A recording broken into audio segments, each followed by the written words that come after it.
Most people think sleep deprivation means pulling an all-nighter. It doesn't. If you've been getting 6 hours of sleep a night, you are sleep deprived, and the effects are already happening. You're just too tired to notice them. Today we're going to look at exactly what sleep deprivation does to your brain, your body, and your mood. And some of it is more serious than most people realize. First, what actually counts as sleep deprivation?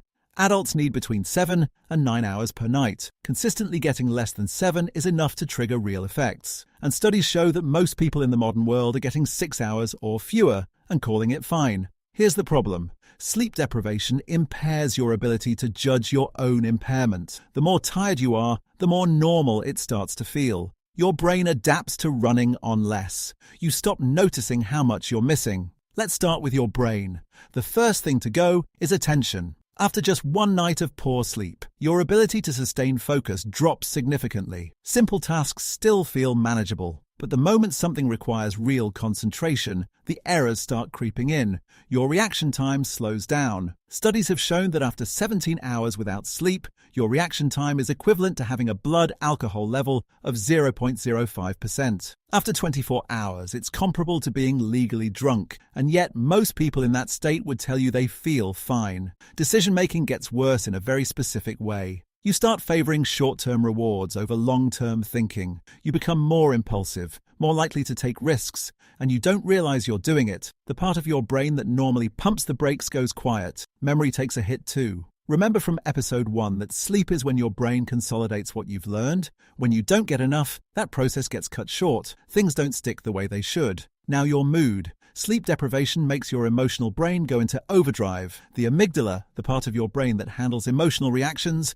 becomes up to 60% more reactive when you're sleep deprived. Small frustrations feel enormous. You get irritable faster. Things that wouldn't normally bother you start to feel overwhelming. At the same time, the prefrontal cortex, the part that regulates those emotions, becomes less active. So you end up with more emotional reactions and less ability to calm them down. That's a rough combination. Now your body, your immune system takes an immediate hit. One study found that people sleeping less than 6 hours a night were more than 4 times more likely to catch a cold compared to those sleeping 7 or more hours. Your body simply produces fewer immune cells when you're sleep deprived. If you've ever noticed you always get sick when you're burnt out, this is exactly why. Your hunger hormones get thrown off too. Sleep deprivation raises ghrelin, the hormone that makes you feel hungry, and lowers leptin, the hormone that tells you you're full. The result is that you eat more, crave higher calorie foods, and still don't feel satisfied. This is one of the main reasons chronic sleep deprivation is so closely linked to weight gain,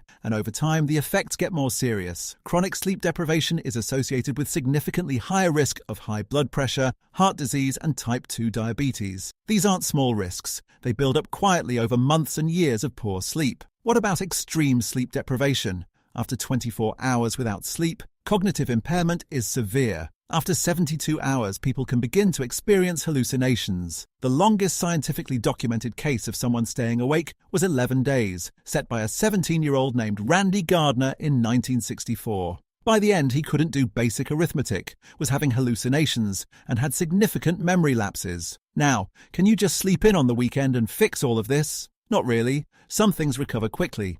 Your mood and basic alertness can bounce back after a good night or two. But cognitive performance, immune function, and the metabolic effects of chronic sleep loss don't fully reverse from 1 or 2 good nights. Research suggests it can take weeks to recover from prolonged sleep deprivation, if it fully reverses at all. Sleeping in on Saturday helps a little, but it doesn't undo a week of 6-hour nights. So what do you actually do about it? That's exactly what we're covering next: how to fall asleep faster and get better quality sleep from the start.